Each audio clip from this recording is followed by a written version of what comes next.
Hello বন্ধুরা, এটা আমাদের 3 কিলোওয়াটের স্টেবিলাইজার। সামনেতে এরকম লাগছে দেখতে।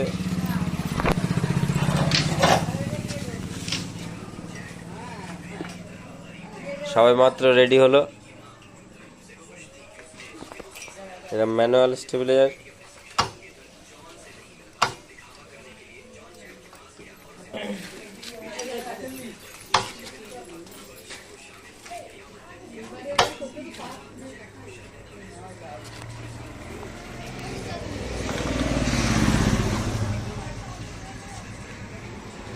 কাজটা কেমন হয়েছে ভিডিওতে কমেন্ট করে বলবেন। আর যদি আপনাদের এরকম স্টেবিলাইজার বানানোর হয়, কন্ট্যাক্ট করতে পারেন আমাদের সঙ্গে।